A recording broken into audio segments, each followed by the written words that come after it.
What is good, everybody? Welcome to another gold standard Grant Cohn joint production. I'm Rob Stats Guerrera. He's Grant Cohn. Grant, I've missed you the past few weeks.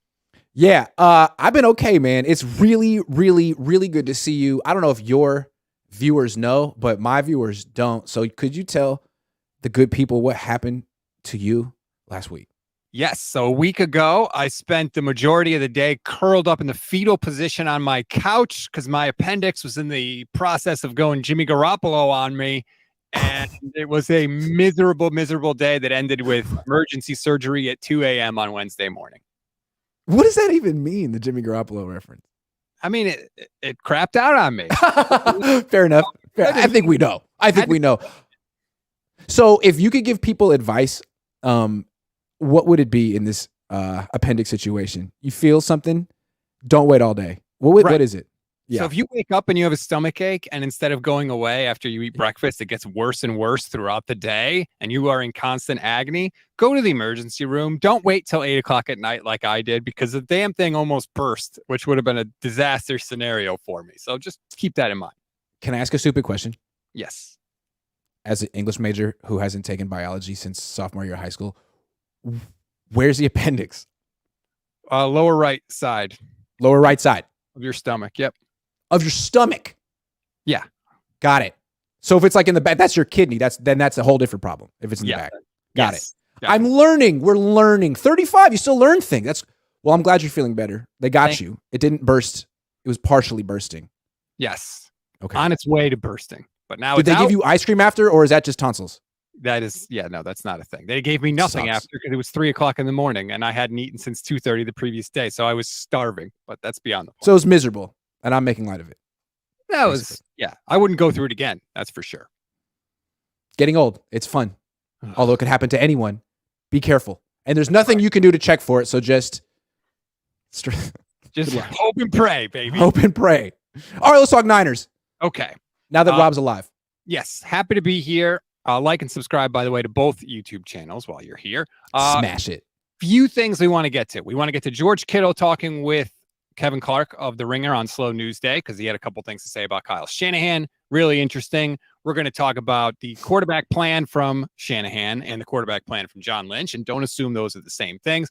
Plus, I have a reason that the Nick Bosa contract negotiations are not going to get ugly, but it's not what you think, and it could scare a bunch of 49er fans. So those are the topics. Of course, we welcome the chat, all the YouTube channel members. Let's get to it, Grant. George Kittle on Slow News Day. Didn't know this was happening. Thought he was done with all his tight end media. But this came out this morning as far as I saw. Listen to this cut from George. I want to get your first reaction because at first I was like, wait a minute. This doesn't sound good. But here, listen to it and you can decide for yourself.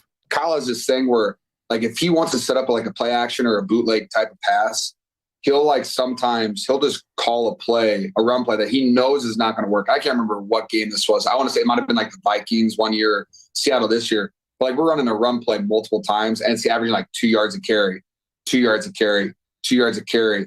And then we threw a play action behind it and Debo goes for 75 yards against Seattle. And the whole thing is set up because it's the exact same motion. It's the exact same alignment. It looks the exact same. And all of a sudden, Debo's running the shallow. I'm faking like on the defensive end. Linebacker thinks it's power. He steps up 4 yards, and Debo's uncovered in the flat running for a touchdown. So it's just stuff like that that's really fun because, I mean, Kyle Shanahan, he's like, hey, if I can get my skill players the ball with field, like with space in front of them, we're all running for days. And that's what's really fun because we have such a great yak team. And that's one thing that we always talk about. So he can scheme us up open, and it's really fun to be a part of that offense. Your thoughts? Initial thought is, I mean, it's a fair thing to do. Like all good coaches set up plays. Like that's legit. That's what he's trying to say. And part of me is like, okay, so you will throw away 3, 4, 5 runs on bad runs just to set up a play. Like, okay. And they mentioned the Seattle game. They were losing at halftime of that playoff game. Is that what you were doing? You were just messing around. Like, someone could get hurt. There could be a turnover. The game could get away from you. What I think is really interesting, though, beyond that is, Kyle sets up plays, right? He wants to take that shot later after he set it up. Why'd he call play action on the first drive against Philly? Why'd you call it then? You could have called that in the third quarter. You could have set it up, but you didn't. You called it early They didn't react to the play action. Your quarterback got hurt. You blamed it on everyone but you. When apparently what you do so well is set up plays, but you couldn't wait, could you, Kyle? You had to call it on the first drive. So what do? Do you set up plays or do you call? That's the thing with Kyle, man. He can get in a role for 3 months where his game plans are money, his play calling's money. And he's like, he can't miss. He's got the players. He's got the intellect. It's just clicking. And then he does that. It's like, whoa, that's out of character, Kyle. Wait, you're the guy who sets plays up. You called it on the first drive in the NFC Championship game. Big game. Did you crack under pressure? Kendall from Succession? I need to know. Oh, my goodness. Because you went out of character. It's like, okay, be the guy who sets up plays and call that in the third quarter like you did against the Seahawks in the first round. But no. But you can get that use information. play action to set up runs later in the game. It can go both ways. Yeah. No, the idea is you're setting up the big play, right? You're setting up the big play. You're sacrificing. I'll take a 2-yard gain. I'll take a 2-yard gain because this way I know how the defense is going to react, and I can guarantee we're going to get this 75-yard gain in the third quarter. Okay, man, a lot of coaches think that way. I get it. But what happened on that first drive in Philly? The Niners act like that was a fluke. Can't look at that game. There's nothing to learn from that game. There's a lot to learn from that game, Kyle. I think it was a fluke. I really do. Okay. It's not a fluke that the pass rusher beat the backup tight end. That you probably could assume that was going to happen. But the injury itself, I think, was a fluke. If he had called a 2-yard run there to set it up later, Brock wouldn't have got hurt. So that's what he does so well. That's the part that was messing with my mind.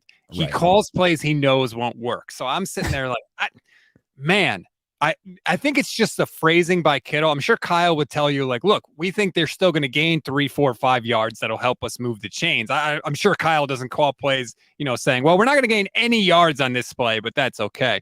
But that was just the part that was messing with my mind. So I started thinking about it, and then I went and listened to the rest of the interview. And credit to Kevin Clark, because the next question out of Clark's mouth is, does Kyle Shanahan waste plays? And George said no, and he told a story as to why. It was when he was offensive coordinator for the Falcons. I think they're playing the Vikings.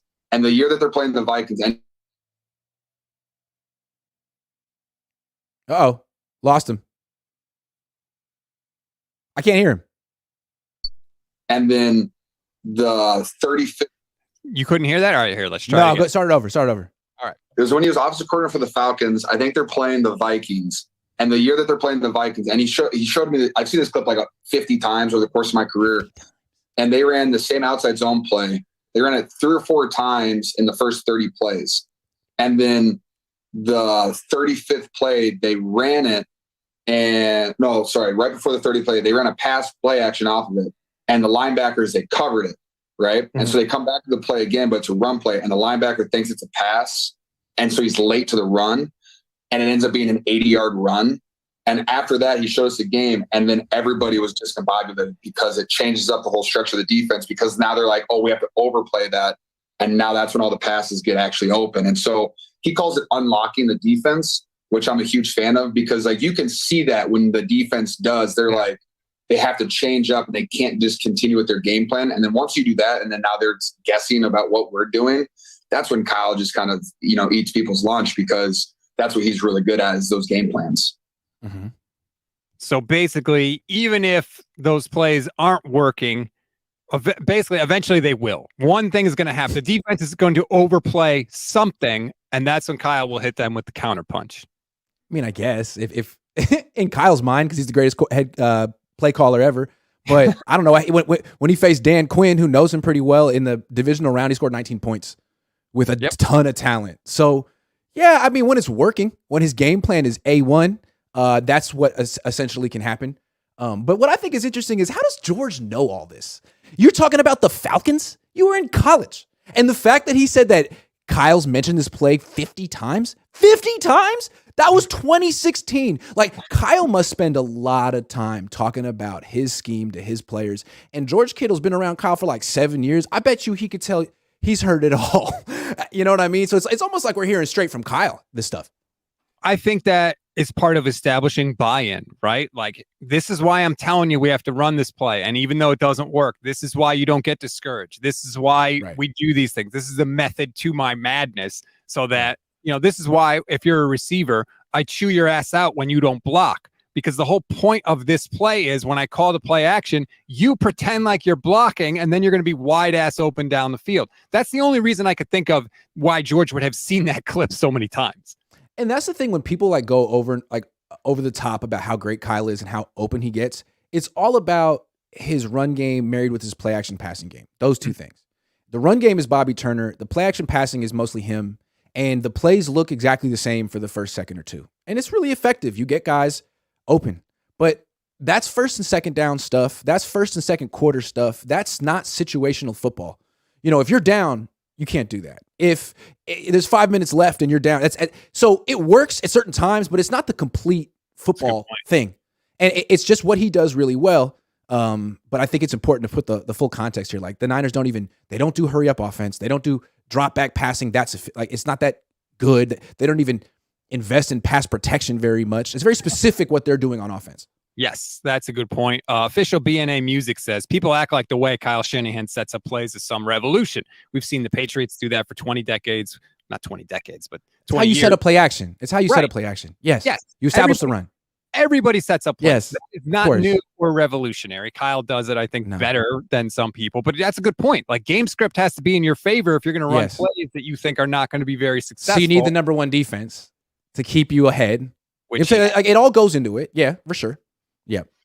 Tyler says, so basically it sounds like Kyle Shanahan is just stubborn and not changing his game plan. I think there is a degree of stubbornness with Kyle, but he does change his game plan week to week, but there is a degree of stubbornness with Shanahan. We got to give him credit. During that 12-game winning streak, his game plans were money week in and week out. And I think what happened, why they lost the NFC Championship game, in my opinion, not speaking for Rob because he disagrees with me, is that his game plan was trash that day.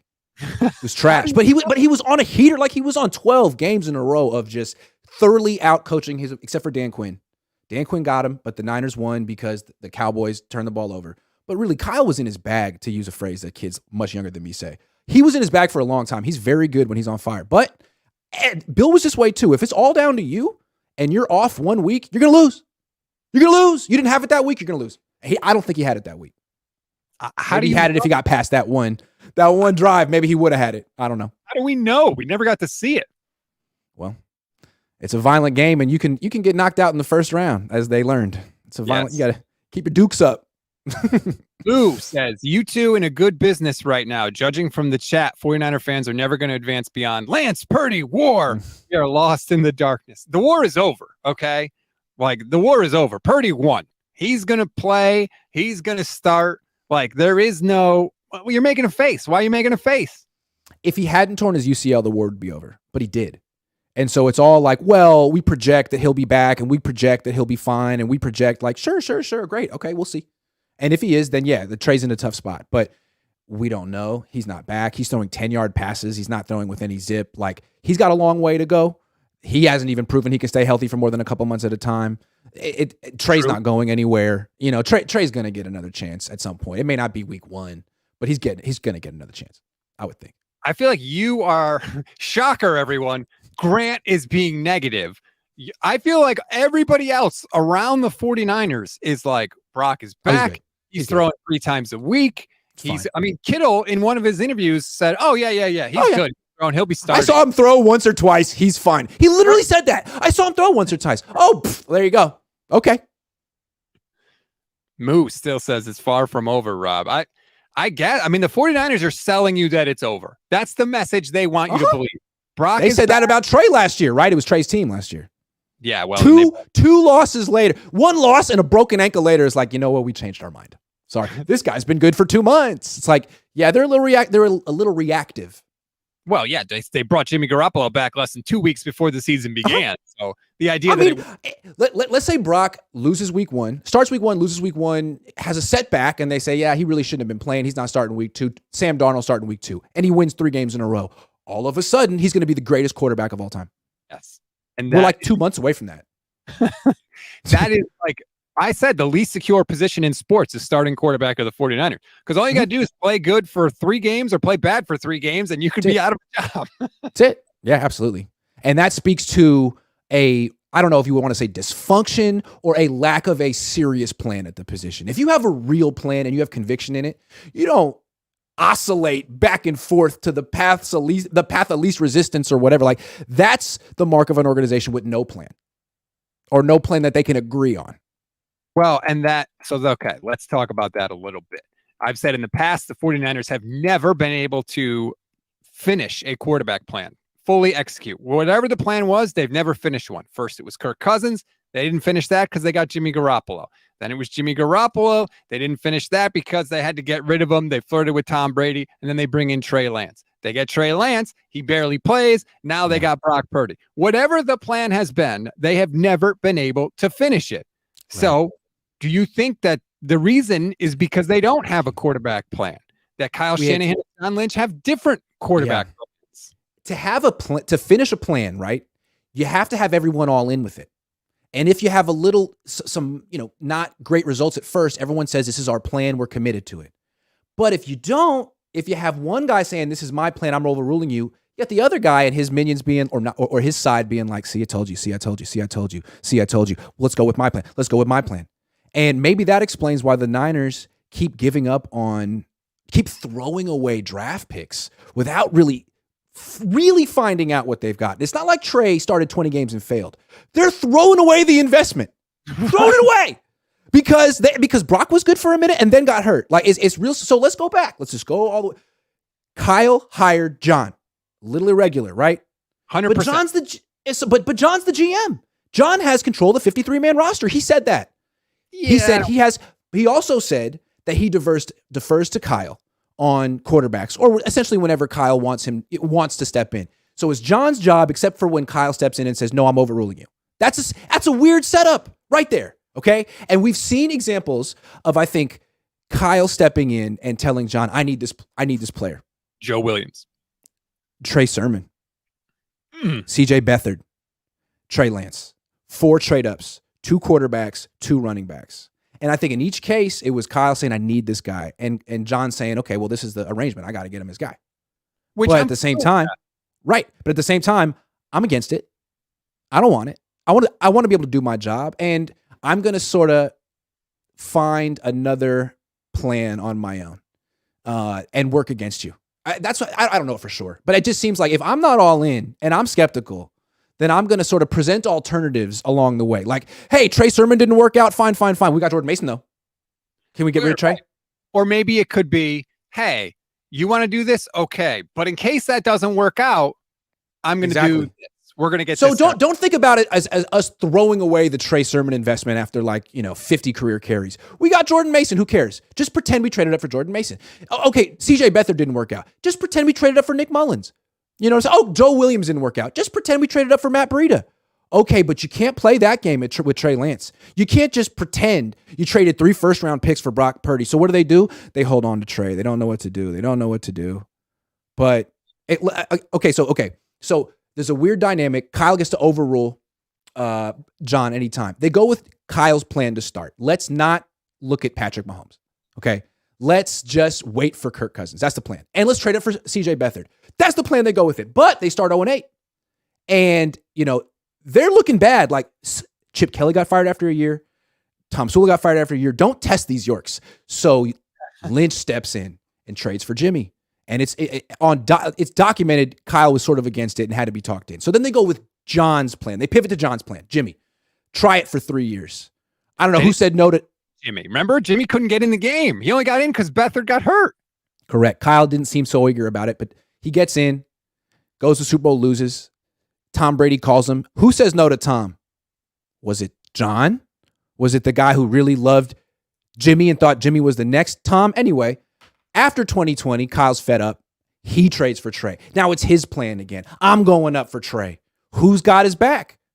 It seems like John's been overruled. He wants Jimmy to stick around. All of a sudden, you got 2 different plans at quarterback, and no one's really has Trey's back. Why? Because he's the next Trey Sermon. He's the next CJ Beathard. He's the next guy that Kyle picked to be here. And it's like, well, now, okay, he gets hurt and Purdy plays well. Lynch can go to him and say, look, man, that's everything you wanted Trey to be, right? A little mobile, young, cheap.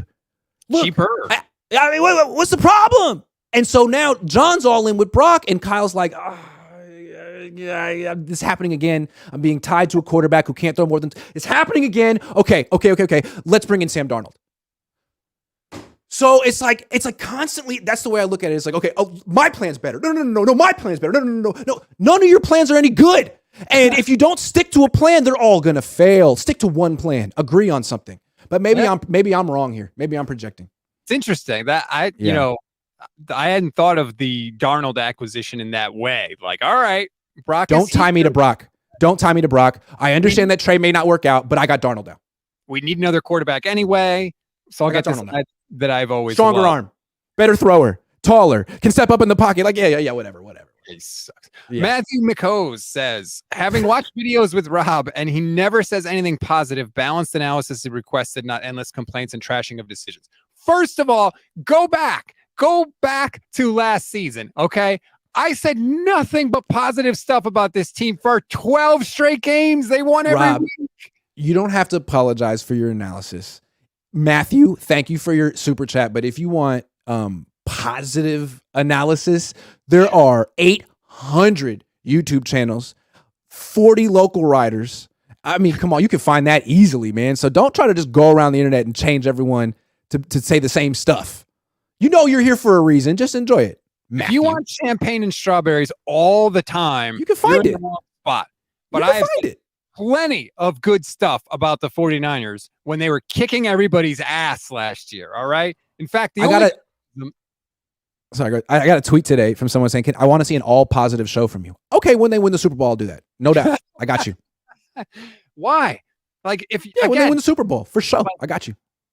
That I don't understand that. And I want to get to this comment from Horrible watching on my Twitch page at Stats on Fire. Rob, who in the NFL do you think has finished a quarterback plan when they weren't like a top 10 quarterback? I feel like that's just indicative of subpar talent at quarterback since Cap.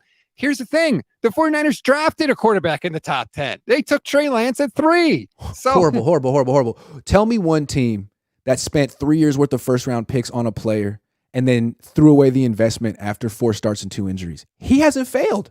He was 21. He was 22. His numbers were perfectly reasonable for any 21, 22-year-old. You're just going to pivot to someone else because you like Brock. Brock's that good, even though he got hurt too, that it'd be one thing if Trey failed. You'd be like, look, man, they gave him a shot. They got it wrong. He's a bust. It happens.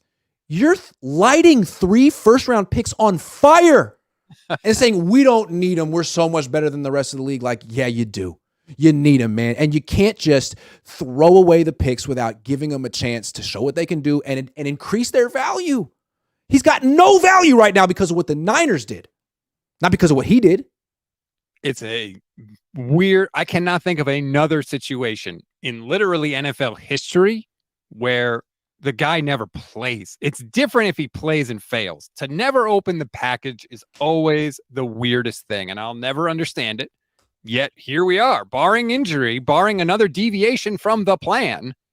Lance is going to be on the bench. I mean, what I think is interesting though is like we're all outraged because we're all invested. We've all invested so much time and thought into Trey Lance, and they invested so much capital. It's like you can't do this. Organizations can't do this in the NFL. You can't light these picks on fire. But they did the same thing with Trey Sermon. There was no outrage because it was like 3rd round picks, but they did the same thing with Trey Sermon. They traded up for him. He had 41 carries. He averaged 4.1 yards per carry. That's not great, but it's not awful. And they got rid of him. Like, you just threw those picks away. You brag so much about your comp picks, and you throw them away. You literally light him on fire. Like Trey Sermon, I didn't think he was that good, but you don't even know. He could end up being something, and you just don't even know. So this is something they do all the time. Didn't he also get cut from the Eagles? So maybe they were just right on Trey Sermon. Maybe, but still, like you freaking lighting these comp picks on fire. They're fast, man. Lighting them on fire. Fast. Terradome says, so what? We still have the best roster in football. What are we missing?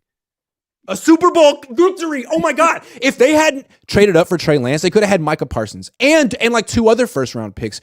Doesn't that matter to you? Don't you want doesn't it kind of upset you that maybe that you would have had a ring right now if you had used these picks instead of lighting them on fire?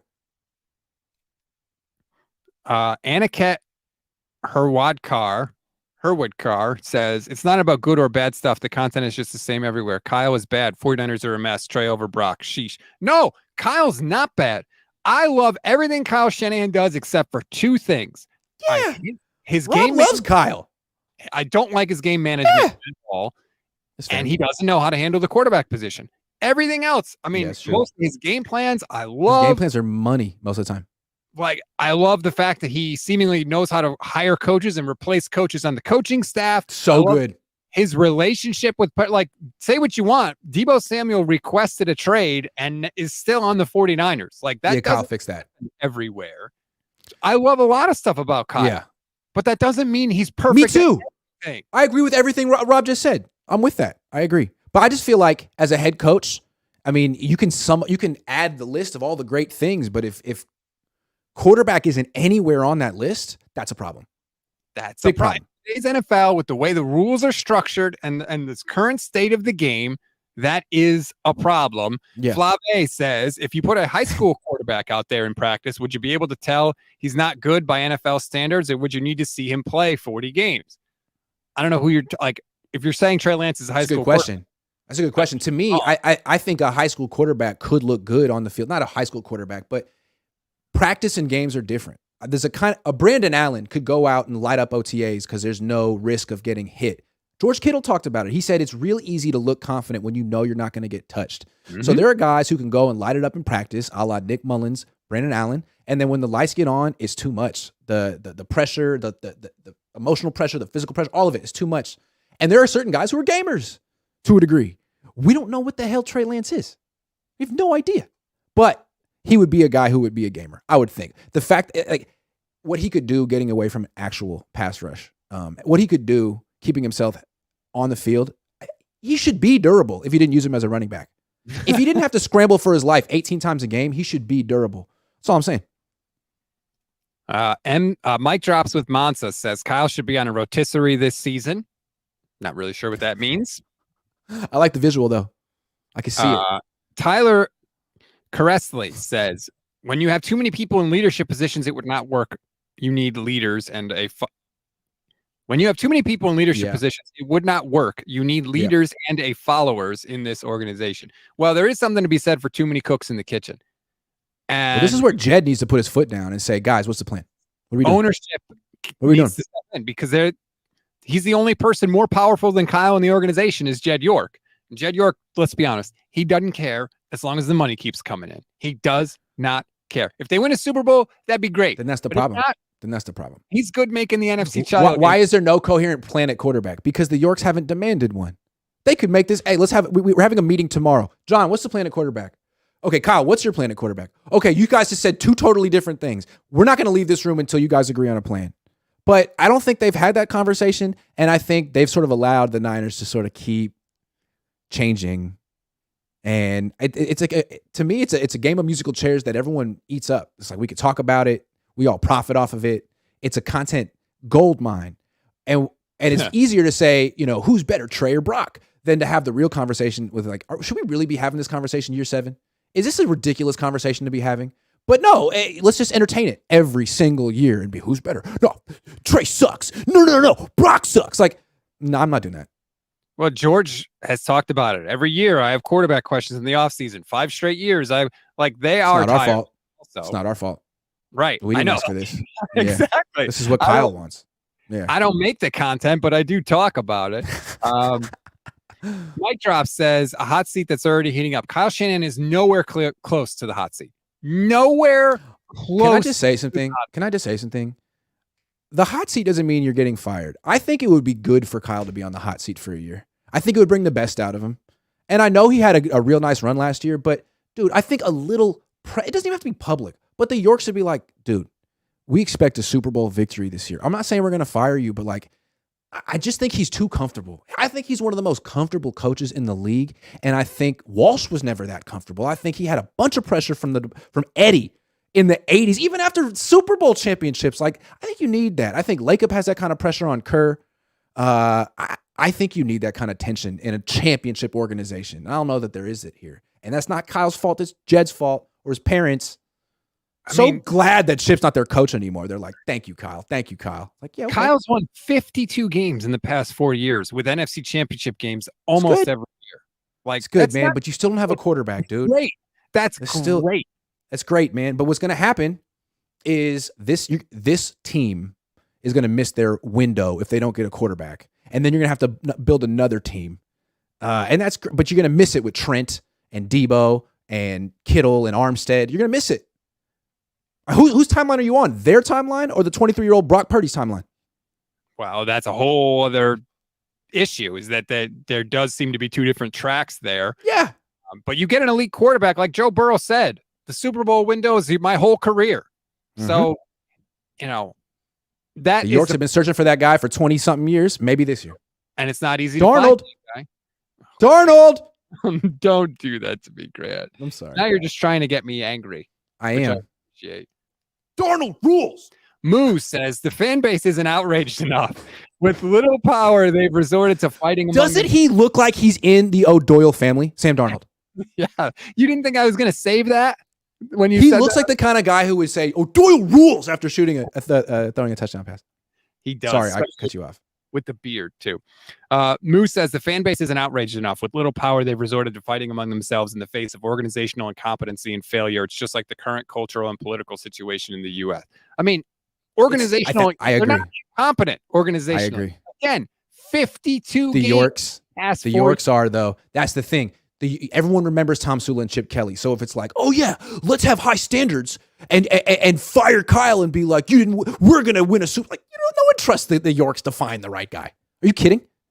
No one and that's fair. That's legit because they wouldn't. They freaking wouldn't. We would. Rob and I, quality control extraordinaires would find that guy, but we're not in that position of power, unfortunately.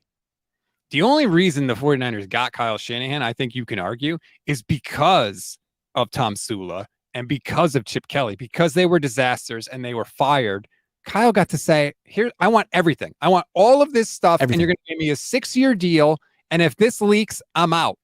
And we're going to tank a season so I can wait for Kirk Cousins. And even then he blinked. He blinked at 0-8 at the trade deadline. I thoroughly think he blinked. I think he thought, you know what? If we go 0-16, I might get fired. I think Kyle is like Bill Walsh in that the losses crush him. Yep.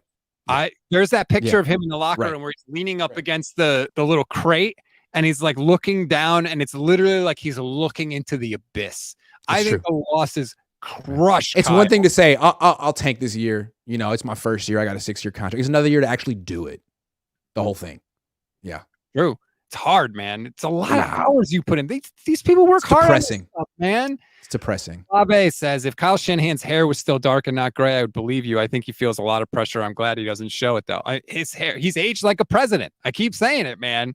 Where's the pressure coming from? Is it the pressure of, I want to have a legacy, I want to be in the Hall of Fame, I hold myself to that standard, and I'm blowing it? Or is it, man, Jed's on my butt.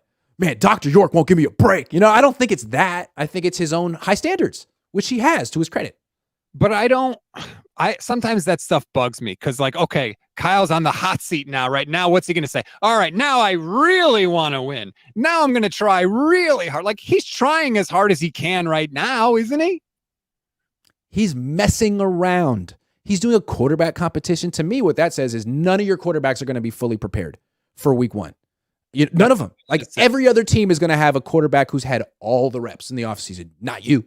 You won't have one quarterback who's had all the first-string reps.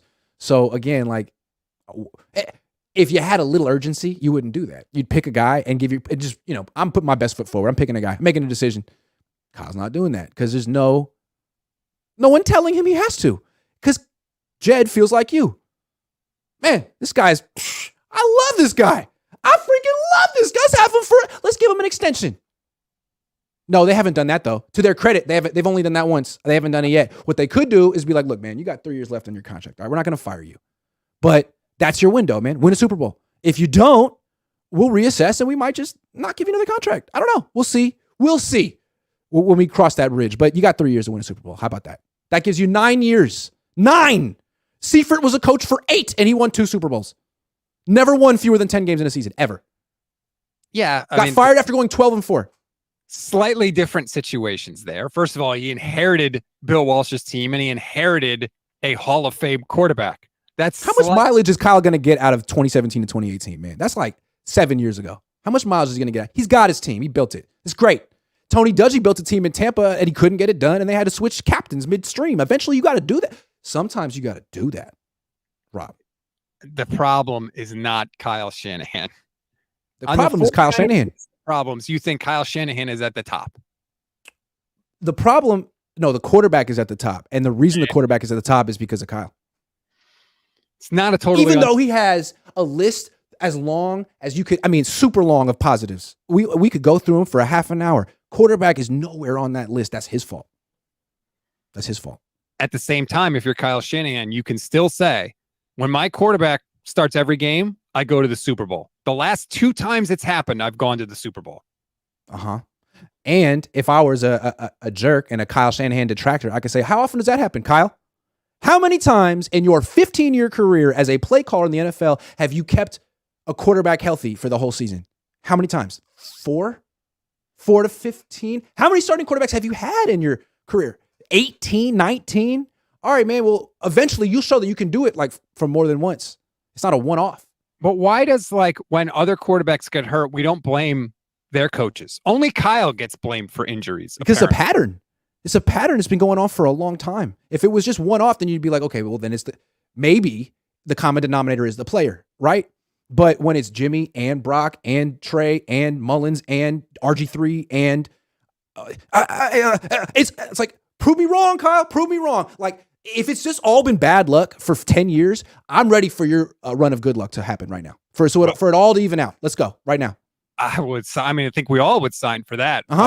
Jason and Steph, excuse me, just did a show yesterday, and they said if you could manifest one thing for the Niners this year beyond a Super Bowl title, what would it be? And they both said health. Just health. They've been in the top 10 most injured teams every year of the Kyle Shanahan regime. They've been top 5 every year except one. I think the first year they were 10. I think they've been higher than that every other year. Can I say something real quick, though? So let's bring it back to the beginning of the conversation. Talking about bragging about how they will run for 2 yards a pop, same play, knowing it's not going to work, set up something later. Man, football is painful. Running the ball is painful. You're running into 8-man boxes knowing it's not going to work. You're running into brick walls and you're wondering why your physical brand of football leads to injuries. Like that kind of I don't know. Like, I'm not in the huddle, but if I were in the huddle and we'd run that play 3 times and gotten 6 yards and he called it a 4th time, I'm thinking, damn, why is he calling this? It hurts. They're smacking us. No? I don't know. I played baseball growing up. I don't know. You tell me. But they also know that the 70-yard touchdown is coming. And that kind of goes back. Well, that's what Kyle has to tell him to keep him from being like, oh my God, this play again. This freaking play. Yeah, you're right. He has to say that. You need to have that buy-in. That's why you have to do it, because of all that stuff you just said. Because that's why Kyle shows that one play from 8 years ago 70 times a year. I feel you, man. I get it. Over and over and over again. And his players buy in to his credit. They do. Yes, they do. They do. Everybody, please like and subscribe to both YouTube channels, the Gold Standard YouTube channel, as well as Grant's. I know most people are here on Grant's channel because you're, a YouTube mogul. I think you've reached mogul status at this point. I just got here first. That's the only. I was here in 2020. Yeah, Gold Rush, baby. I was. What was it? Fort. I don't. Never mind. That's 4th grade. Okay. Who's the guy who found the gold? I found the gold. That's the guy. Was it there one? There was one dude, and then everybody followed. No, it was Ronbo. Ronbo was there first. Let's give Ronbo his flowers. That dude was taking calls on YouTube in 2011 or something. Oh. One more thing I want to get to before we wrap up here, and it's the Nick Bosa stuff, because that is like the next to-do list, and the next item on the 49ers offseason to-do list is the Nick Bosa contract, which, by the way, for everyone saying, oh, they do them in August. They don't have to do them in August. They could do it right now if they really wanted to. I was sort of thinking about this today. I don't think the contract talks with Nick Bosa are going to get ugly, which is different than how they usually go. Remember, the first offer they made to George Kittle was called the St. Valentine's Day Massacre by Kittle's agent. Trent Williams had to call Kyle Shanahan at the 11th hour and be like, hey, I'm about to go to the Chiefs. Let's get this done.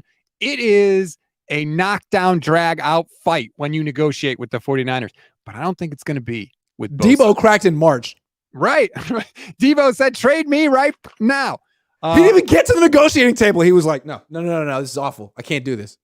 Hilarious. The reason I don't think it's going to get like that with Bosa is because Bosa's he's not going to get emotional and he's not going to get upset. He knows he's going to get his money. The only thing he doesn't know is which helmet he's going to be wearing when he gets it.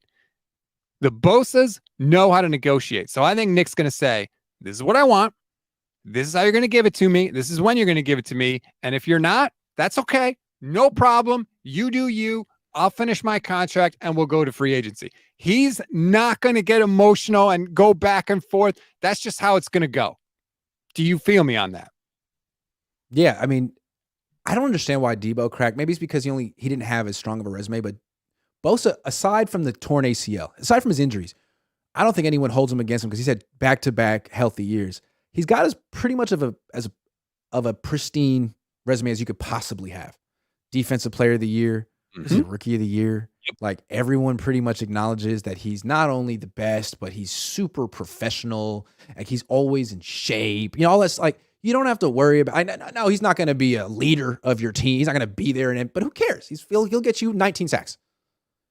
Is that cool? So from his perspective, it's like, yeah, man, you guys figured out. And if you don't want me or something, then someone else will want me. Like I'm getting $100 million guarantee one way or another. And from his perspective, like he's not tied to Santa Clara. He didn't even spend time out here. He spent all his time in Florida. So if the Niners fumble it, like from his perspective, like good. Now I'm sure he wants to be here. It's a great team, all that stuff. But like he's chilling. Yep. He's not tripping at all. Sweating it, and he's not going to get emotional. I'll never forget this. I was working on Pro Football Talk at the time, and we were at some event. I can't remember if it was the Combine or what it was, but it was after Joey Bosa had signed his rookie contract. And if you remember, Joey Bosa held out. He didn't sign his rookie contract right away because he was fighting the Chargers on some offset language that if they were to cut him and he would go to another team, Bosa wanted to be able to get paid by both teams, which why wouldn't you? If you could get paid by two people instead of one, good for you. Before the interview started, Florio went up to him and was like, hey, Joey, I just want you to know you were 100% right on those negotiations. I totally get why you were holding out, and you should have. And more people need to know that, and more people need to support that. And Joey Bosa, without skipping a beat, looked at Florio and said, the smart ones do. And I was like, holy crap, this guy gets it. He knows what he's worth. He knows how to negotiate. Like, that's just how they roll. And I think the same thing is going to happen with Nick. He knows what he's worth. Yeah, I mean, keep in mind, his brother went through this recently. Whatever his brother got, Nick's going to get more. Whoever the last edge rusher was that got paid big money, Nick's going to get more. It's so easy for him to sit back and be like, everyone in the world knows what I'm worth. You just have to make a decision on whether you want to pay that kind of money for an edge rusher. And the Niners have made it real clear. Yes, they don't want to spend that kind of money on a quarterback, but they do want to spend that kind of money on a defensive lineman. So he's going to get his money, and he's not tripping at all. I can see why Debo get a little nervous because on offense, you never know if Kyle thinks he's the reason you're good or if you're the reason you're good. But on defense, I mean, Kyle can't take credit for Nick Bosa. So Nick is chilling. And Kyle has said that. Like, that's the one thing you can't fake. Kyle has said, like, look, I can piece it together on offense and get dudes open. You can't fake being able to just beat somebody off the line and rush the passer. And, you know, we've criticized Jed and ownership, and that's fair at times. But say this, man. Jed pays people. They paid Warner. They set the market. They paid Kittle. They set the market. They paid Trent Williams. They set the market. Who have they not paid? Except Can I just come back to something you just said, though? You just said defensive end is the one position you can't fake. That's how Kyle feels. But that just implies that he's faking it at quarterback. He's faking it. And he thinks he can fake it, but no, you can't. Andy Reid, I keep coming back to it. The first thing he said to Steve Young after the Super Bowl this year, hey, Andy, what'd you learn? Oh, yeah, I'm important. X's and O's are important, but you need one of you. You need one of you. And Steve Young's like, oh, shucks, thanks very much. Yeah, what? That's it. He's faking it. He's faking the funk, and I don't appreciate it. Well, that went from a nice thing about Jed York, and you found a way to twist it right back. See, I'm the negative one, not Rob. Let's get to some super chats. The coach says they also know the 70-yard touchdown is coming. Yeah, that's something I said. Rob, listen to yourself. Love the show. All right. They believe it. They believe it like a cult. They kind of are like a Kyle cult. They do believe it. They believe it like a cult. It's coming. It has come. Like the rapture is coming. I looked this up. because Niners Nation had an article about the 49ers leading the league in 30-plus yard plays last season, which they did. Yep. I looked up 33. George Kittle. George Kittle had 6 plays of 30 yards or more. 5 of those plays were touchdowns. That's the third most in the league out of everybody, receivers, running backs. George Kittle had 5 touchdowns of 30 yards or more. So yeah, Kyle does know how to get and scheme his guys open. And I feel like, so there is that belief from the players, especially from George, obviously. There is that buy-in, but they don't get 70-yard touchdowns every game. But they think they do, and I think that's part of the power of their culture. Hey, you missed lobs all day real quick before you get to official B&A music. Eddie. Oh, you're going to get there? Oh, you're going to okay. Official B&A music says, if this was the Little Giants, Kyle would pitch it to Johnny 20 times a game. Little Giants, underrated movie. Go look it up, kids. I know most of the people have no idea what that is. Underrated movie. Lobs all day says, Lance doesn't have a natural feel. Not something you learn at this stage, like Walsh said. Purdy does have the it factor Lance lacks. Nobody wants Lance. Lance doesn't have natural feel. Whoa. Played. Let's delete the last sentence because that was just a kick in the groin. Lance doesn't have natural feel. I can see why someone might think that, having a snapshot of how he plays, considering he has so little experience. I wouldn't go that far. I'm not going to make a definitive statement about any quarterback after 100 throws in the NFL. But again, I can see why you might feel that. If it's true, Bill Walsh himself said you could be a very good quarterback if you don't have natural feel. You won't be one of the greats. Okay, let's come to Purdy. Does he have the it factor? At times, it looked like he did, but again, I wouldn't say that he did after 8 starts. And he has a little bit. If he has a little bit of it, he also lacks a whole lot of physical traits. So it's possible a little guy with a little bit of an it factor still isn't going to be a great quarterback either. So all we're saying is don't throw away 3 first-round picks because you think this dude over here, who's 6 feet tall with the weakest arm of all the starting quarterbacks in the league and a repaired UCL after 8 games, is so special that you can just light first-round picks on fire. No, you can't do that. Keep them both on the team. Keep them both on the team, Lobs. Especially, like when they're both cheap, you can afford both of them. I totally agree. Josh Wyatt says, if Kyle gives Christian McCaffrey 30 touches a game, the season could be over by week 8, regardless of the quarterback. Kyle is Theseus, and that was the ship he had last year. True. Solid Greek mythology reference there, Joshua. Josh was great with that. Kyle has to figure out the new team this year, and hopefully what's important for the Niners this year is pacing. McCaffrey, Debo, Kittle. Okay? They got to be all healthy and at full strength for the playoffs. And Ayuk will be, or history suggests he will be, but you got it. I think that's why Latu and Willis are here. Take a little bit off of Kittle's plate. He's 30. Debo, it's on you to be in shape. And McCaffrey, it's on Kyle and Bobby Turner to not run him into the ground. You have backup running backs who are good. Use them. I completely agree. Kyle generally doesn't like to use backup running backs unless he absolutely has to, which is really weird because they have a solid running back room. I mean, you can make the argument that Elijah Mitchell's the 3rd running back in the room, which is a damn strong running back room. He averaged 6.2 yards per carry last year. Yeah. When he's on the field, he's phenomenal, but he's just not on the field that much. But Jordan Mason is like, he averaged 6 yards a carry last year. He's really good too. And he looks even better this year. So yeah, there's no excuse. You bring in a new running back every single year. Ty Davis Price is still here. You can't just use McCaffrey. Use him as much as you want in the playoffs. But I thought he was wearing down last year in the playoffs. I thought he was not limping around, but I thought he'd given his all, and the Niners had kind of overused him. Let me ask you this question. If I told you can get a full season out of whoever the 49ers want at quarterback or a full season of Christian McCaffrey, and you can only choose one, which one would you choose? That's a great question.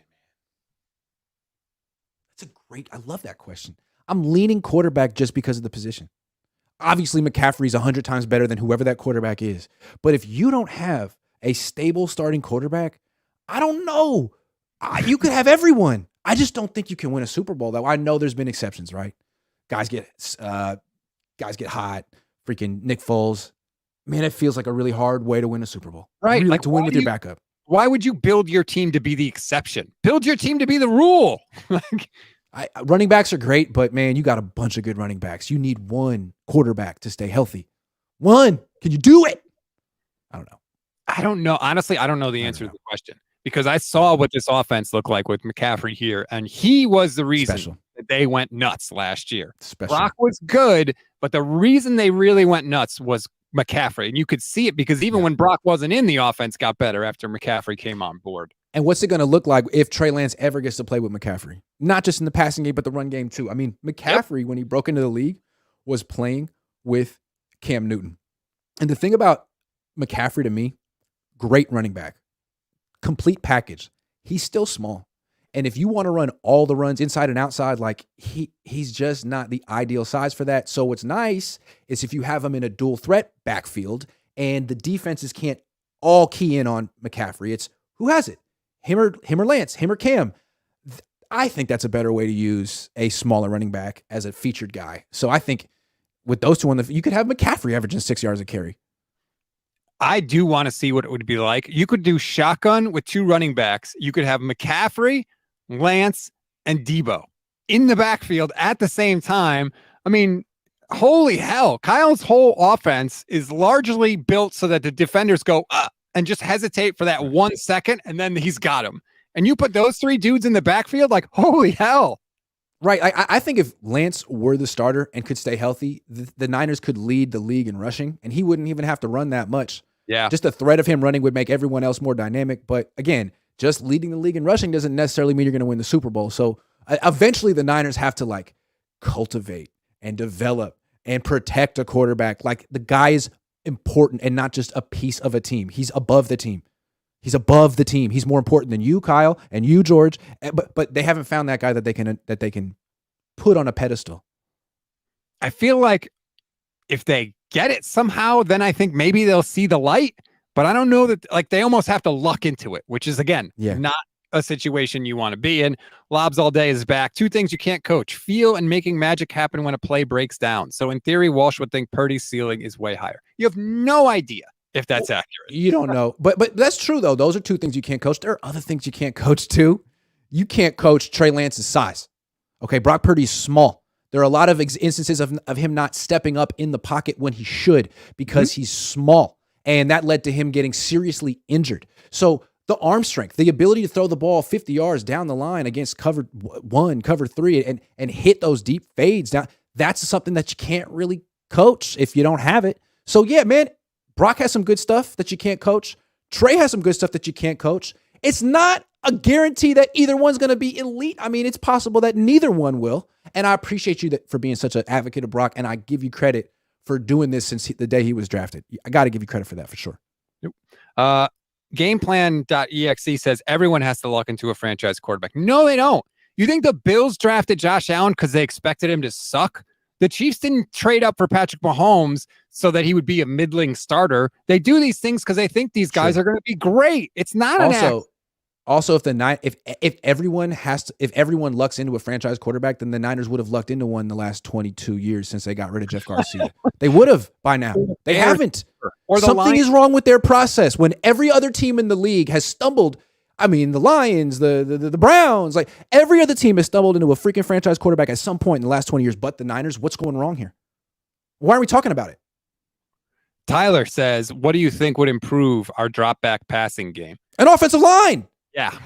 Yep. A right tackle. Right there. Right there. The whole right side of the offensive line is built to run. They're all on the field for what they can do in the outside zone run game, straight up. So if the outside zone run game is more important than the drop back passing game, boom, that you get what you emphasize. They want to be the team that's always winning, that's running and doing play action. Drop back passing to them is loser football. Oh, you're losing? You got to catch up? We don't do that around here. Eventually you will, though. You don't just run through the league and win a Super Bowl. You don't do that.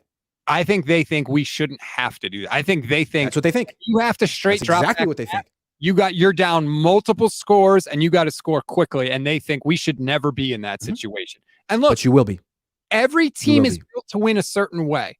The 49ers are clearly they built to play with a lead and break you down with play action. Like that is how they are built to win. Every team is built to win a certain way. But when they get in that situation, they look really bad because that's not Philly's built the same way, but they have the best offensive line in the league. There's still no reason that the Niners skimp. I mean, they pay so much for running backs. They pay so much for wide receivers. They pay so much for linebackers, but you can't spend on a right tackle? Come on. Come on. They spent on a left tackle, and they've been willing to spend at center in the past. Weston Richburg signed a huge contract. There are certain spots they're willing to pay, but there are certain spots they don't keep pay it going. Ever. When Harbaugh was rolling, he had the best offensive line in the league. It's important. The coach says this offense is stale, predictable, and flawed. No drop back passing attack, real-time audibles, and a hurry-up tempo-changing element. We got smoke and mirrors. Playbooks don't win championships. The playbook is stale and predictable. They were scoring 33 points a game last year. If you can do that when they know what's coming, you got a damn good offense. Well, what do they have? They have a brilliant game planner. They have a lot of talent. They have the number one defense. They have a lot of talent and a brilliant game planner. But it's a system, and its system doesn't evolve a whole lot. And to Coach's point, they want to win a certain way. There really isn't a drop back passing attack. They don't let the quarterback auto. They don't do hurry up because, again, they don't think they shouldn't have to. But what I'm saying is, yeah, you can win. You can rule off 13 wins in the regular season playing this way. You've done it twice. But to win a Super Bowl, man, are you sure that's all you got to do? Because I think there's a little bit more. I think the Niners defense has figured out what they used to do on defense was let's just rush 4, play zone, no explosives, keep everything in front. Well, yeah, that worked. You'll have the number one defense in the league, but you'll get torched in the Super Bowl by Patrick Mahomes playing that soft, humpy, bumpy. Yeah, at a certain point, you got to man up and actually. You gotta actually play football at a certain point and do more against the best humpy bumpy. You gotta do better against the best teams in the league. And the Niners, look, they scored 19 points against Dallas with all that talent and Kyle Shanahan. How? Because that offensive line was not up to the task against a great D-line. And then the next week against an even better D-line, that was a first round KO. So they got owned. That line got demolished. Yeah, so that's on Kyle. Agree with the offense being stale and not evolving. I think the offense is evolving. I think they are doing different things than they were doing in 2017. They don't just do outside zone runs. I think they are evolving, and I think Kyle's plan with Trey Lance was to continue that evolution of the offense. Obviously, that hasn't worked out. But again, they scored 33 points a game last year down the stretch. They went into the playoffs on a 10-game winning streak. They went back to the NFC Championship game. I do think there's a little element of the sky is falling simply because they lost their quarterback in the NFC. You're right. But hold on. To Coach's point, before they got McCaffrey, okay? Before they got McCaffrey, they were averaging 19 points a game. 19 points a game with all that talent and Kyle Shanahan, the genius. So, yes, his game plan's improved and he got a better feel for what he was doing, but really the thing that changed everything was another great player. This team has hella great players. They have probably the best weapons of any team in the league. Who has 5 better eligibles you can put in the pattern than McCaffrey, Kittle, Juszczyk, Ayuk, and Debo? Who has better than that? They are the first team ever to start, first team All-Pro at receiver, tight end, and running back. Running back. First team. The NFL. That's a lot of firepower. So, and it's like it wasn't even working until you got McCaffrey. That's alarming. Why? Is it because your scheme had gotten figured out a little bit and what you needed wasn't, you didn't have a wrinkle in the scheme. What you had was Christian freaking McCaffrey on the field. Okay, I can't cover all these guys anymore. I can't. We're doing the best we could with Debo and Kittle and Ayuk, but now we're done. We can't. Sorry. All we can hope to do is overwhelm your offensive line. That's all we can do. But McCaffrey was effective because of how Kyle Shanahan used him. It wasn't just like he just handed the ball to McCaffrey straight up the middle every time. McCaffrey's always been effective. Yeah, McCaffrey's very good. But knowing how to use that player, I think, is again. How hard is it to use 5 of the best weapons in the league? It's hard to cover him. I'm not saying I could do it, but is he a super genius or does he have 5 of the best weapons in the league? Why can't it be both? Because he says all the time, and I don't think geniuses say all the time. I'm sorry. I'm sorry. Kyle, take it back. It's not personal. You're a genius. Again, somehow I'm the negative one. Here I am sticking up for the team left, right, and center. I'm the negative one. I'm sorry. Coach is back here. He says there are coaches who could get much more out of the players we have on offense. It's true. These guys have roles in a production, and we're starting to remember the script. CMC equals glorified hot roots. What else? Who could get more? Who's going to get more out of the 49ers offense? Again, scoring 33 points a game down the stretch. Who's getting more out of it? To Coach's point, Debo has a very specific role. Yeah, he's versatile, but the route tree he runs is like, what is his route tree? Shallow cross, maybe a slant, screens. Like Ayuk's route tree. They use him like he's freaking Wes Welker. He should be Torrey Holt. And maybe that's the quarterback's limitation, or maybe that's his Kyle system. But I think you could even do more with Christian McCaffrey. I think you could take a little bit off his plate as a running back and put a little bit more on his plate as a receiver. He runs, which routes does McCaffrey run? Maybe he could they do more. will. He was learning the offense on the fly last year. They were changing. Well, we'd love to see it. We'd love to see it. He's there in every practice. Kyle, you go have at it. I'd love to see it. I think that don't just use him like he's Elijah Mitchell. Don't just be like, okay, now we have Christian McCaffrey doing all the Elijah Mitchell plays. Like, no. Do more. But to your point, whole offseason. And the people that are saying that like Kyle Shanahan is the problem on offense, like I'm really, it's crazy to me that this is where we are. Ramelia says 49ers are loaded. Sean McVay would have won a Super Bowl already. Look, if you want to say Sean McVay is a better coach than Kyle Shanahan, I can't necessarily fight you. There's a lot of evidence there to say that is true. But again, okay, he went right away. He went right away. He inherited Aaron Donald and Todd Gurley, but I mean, Kyle inherited Eric Armstead and DeForest Buckner and Jimmy Ward. I mean, and Joe Staley. Like there wasn't this total crap, but Kyle needed some time. He needed some time to figure out what he wanted to do. You know, he wasted a year waiting for Kirk Cousins. We should make a movie called Waiting for Kirk. It would be great. I sing McVay's praises too. McVay's a great coach, but again, like you're going one or two people, maybe Andy Reid, maybe, but again, on the list of 49ers problems, I do not put Kyle Shanahan at the top. I don't. Again, he's complicated. He has a great coaching staff. Great coaching staff. He hires all the coaches. He hires all the coaches, and when he hits his zone midway through the season, his game plans are immaculate. Okay? And his players buy in all of it, man, but still quarterback. And there are some games where it's like, dude, not just the Philly game. I think that was a bad game plan. I don't think the Dallas game was a good game plan either. I mean, his players had to go up to him on the sideline and be like, Kyle, I don't know what you're trying to do today, but we're better than Dallas. Can we just line up and run at them? And he was like, all right, let's do it your way. And it worked. But 19 points? I know Dallas had a good defense, but come on, man. 19. I mean, you're not going to score 30 every game. Coach, you don't usually win scoring 19, though. I mean, you really have to have a great defensive performance that day. And they did. McVay did it with the same offense, but with his passing game and coaching and quarterback coaching. I mean, okay, they won a Super Bowl when they got What he did with Goff was legit. I mean, Goff was crap before that year. And what he did with Cousins was crap before he got there, before McVay started calling plays. Detroit. At least as good as he's looked with the Rams, right? So maybe it wasn't Sean McVay turning, chicken shit. Maybe what he did for I mean, Goff didn't need to learn how to throw. Goff needed confidence, and I think Goff could throw. Goff needed confidence, and I think McVay pumped him full of confidence for as long as he could, kind of like how Harbaugh did for Alex Smith, and Alex Smith left, and he continued his ascension with Andy Reid. I mean, he was a good quarterback. He wasn't great. He was good. He wasn't really that good. He was way better in Kansas City than he ever was with San Francisco. I mean, he was 19-5 with under Harbaugh. He wasn't terrible. QB wins. He played his role. Mike Holmgren could make this offense far more effective than Kyle, especially at the quarterback. Really? Do we remember Mike Holmgren without Brett Favre at quarterback? Because I do. He did go to he didn't win though. But here's the thing.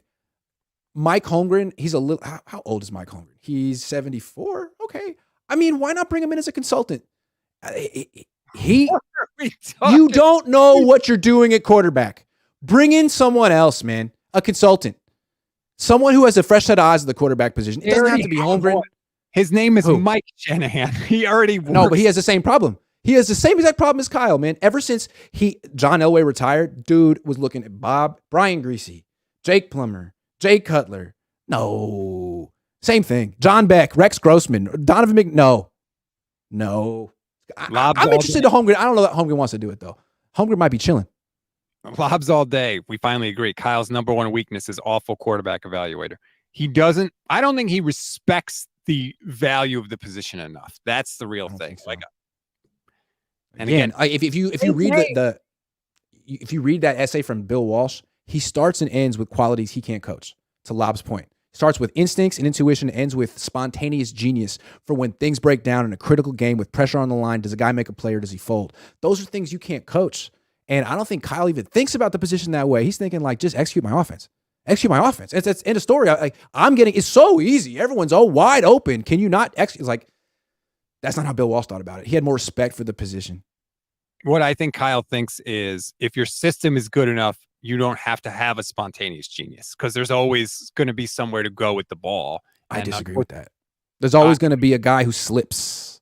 I'm not saying I agree. Yeah. I think that's what he thinks. Life is imperfect. There's 22 guys in the field. Things don't always go according to plan. 70 plays a game. Doing these shows is always educational. And I did not think where we were going to go today is the 49ers offense stinks and they need to hire a consultant. But that's where we are an hour and 4 minutes into the program. Okay. Is it that it stinks, or is it, or are certain people saying it's at an impasse? It's gone far, but it's gone as far as it can go. And this door at quarterback is a problem. And someone needs to fix it. And it doesn't look like Kyle or John are going to be the ones who ever do. Is that a fair summation of what people are saying? Not that Kyle sucks. I don't think anyone said Kyle sucks today. Kyle's really good at a lot of things. Is coming off the best it's ever looked. Is last year. It's the best the offense has ever looked. Let me just, a little history. Okay. This team, Kyle, had a historic run with RG3 10 years ago. Reeled off 7 wins in a row. Stock was high. Came back the next year. Went 3-13. So let's just see. The last year doesn't always predict what happens the next year. The Niners have only question marks at quarterback. No more Jimmy Garoppolo to bail him out and get him in the playoffs. I'm curious to see what happens this year. We could get a lot of Sam Darnold. Oh, there's a disaster. Well, then we'll be picking at the top of the draft just in time. They got that first-round draft pick back. So if that happens, we'll have a reason to check mock drafts, which we haven't. Maybe they're going to tank this year just for the high pick. Just kidding. Oh God! All right, we have to end. We're done. Thank you. Hilarious. Like and subscribe to the Gold Standard YouTube channel and to Grant's YouTube channel. Check out our new website, goldstandardniners.com. That's NINERS.com. I got an article up there right now about how Elijah Mitchell may not be long for the 49ers world. So please go and check that out. What do you got going on the rest of the day, Grant? Got my contractor coming over, working on my kitchen. Ooh. Gonna go to Bed Bath & Beyond. Don't know if there's enough time. Don't know if I'm gonna have enough time to fit it all in. Sorry, I feel like that a lot these days. Will Ferrell in old school are not fun. I'm going to survive the day, hopefully, without losing another organ. Thanks for watching, everybody. Have a good one. Darnold rule.